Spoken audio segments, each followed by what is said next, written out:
Hi viewers, welcome to our channel. இன்றைக்கி நம்ம சேனலில் பச்சை பயிறு வச்சு சூப்பரான ஒரு கிரேவி தான் பண்ண போகிறோம். இதை சப்பாத்திக்கும் தொட்டுக்கலாம், சாதத்தில் கலந்தும் சாப்பிட்லாம். அட்டகாசமாக இருக்கும். இதை எப்படி பண்ணுறதுன்னு பார்க்குறதுக்கு முன்னால் நம்ம சேனலை இன்னும் சப்ஸ்கிரைப் பண்ணலைன்னா கண்டிப்பாக சப்ஸ்கிரைப் பண்ணிடுங்க. கூடவே பக்கத்தில் இருக்கிற பெல் பட்டனையும் தட்டி விட்டுருங்க. ஸோ நான் போடுற வீடியோ எல்லாமே உடனுக்குடனே நோட்டிஃபிகேஷன் வந்துடும். வாங்க இப்போ இந்த பச்சை பயிறு கிரேவி எப்படி பண்ணுறதுன்னு பார்க்கலாம். முதல்ல 1/4 கிலோ அளவு பச்சை பயிரை நல்லா வாஷ் பண்ணிவிட்டு ஒரு குக்கரில் சேர்த்துக்கலாம். இதை ஊற வைக்கலாம் இல்லை, அப்படியே டைரெக்டாக தான் வாஷ் பண்ணிவிட்டு சேர்த்துக்கிறேன். இது கூட 2 பெரிய வெங்காயம் கட் பண்ணதை சேர்த்துக்கிறேன். ரொம்ப பொடியாக கட் பண்ணல, ஒரு மாதிரி நார்மல் சைஸ்க்கு கட் பண்ணியிருக்கேன். கூடவே 2 பச்சை மிளகா நீட்டமாக கீறினது. பச்சை மிளகாய் இன்னும் 2 வேணால் சேர்த்துக்கலாம், காரத்துக்கு தகுந்த மாதிரி பார்த்து சேர்த்துக்கோங்க.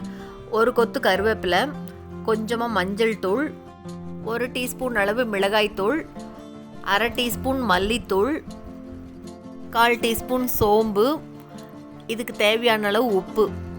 கூடவே 2 தக்காளி கொஞ்சம் பெருசாக கட் பண்ணியிருக்கேன், அதையும் இது கூட சேர்த்துட்டு இதுக்கு தேவையான அளவு தண்ணி சேர்த்து நல்லா வேக வைக்கணும். நான் 2 கப் அளவு தண்ணி சேர்த்துருக்கேன். சேர்த்துட்டு நல்லா எல்லாத்தையும் கலந்து விட்டுடலாம் ஒரு தடவை. இதெல்லாம் சேர்த்திட்டு அப்புறமா அடுப்பு பற்ற வச்சா போதும். இப்போ எல்லாத்தையும் கலந்து விட்டுட்டு மூடி போட்டு மூடி வச்சிடலாம். 5லேருந்து 6 விசில் வரணும். ஏன்னா முதல்ல நம்ம பருப்பை ஊற வைக்கல, அதனால இன்னும் 2 விசில் சேர்த்து விட்டுறலாம். குக்கர் நல்லா ஆறுனதுக்கப்புறமா திறந்து பார்க்கலாம். பாருங்க, எல்லாம் நல்லா அப்படி வெந்து வந்திருக்கு. பாருங்க, பருப்பு நல்லாவே வெந்து வந்திருக்கு. இப்போ இதை எடுத்து வச்சுட்டு இதுக்கு தாளிக்கணும். ஒரு வாணலியில் 2 டேபிள் ஸ்பூன் அளவுக்கு நல்லெண்ணெய் சேர்த்துக்கலாம். இதுக்கு நல்லெண்ணெயில் தாளிச்சாதான் நல்லாயிருக்கும். பச்சை பயிரை நல்லெண்ணெயில் தாளித்தா வாசனை அவ்வளோ தூக்கலாக இருக்கும்.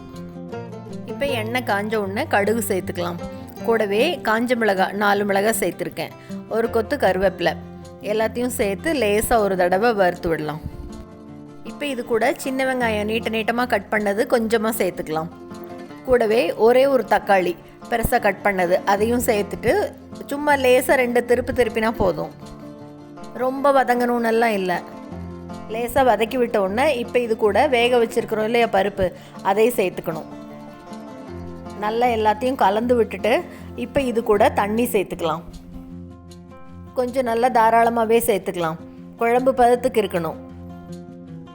இப்போ அடுப்பை சிம்மில் வச்சுட்டு நல்லா ஒரு தடவை எல்லாத்தையும் சேர்த்து கலந்து விட்டுறலாம். எல்லாம் நல்லா கலந்து கொதி வரட்டும்.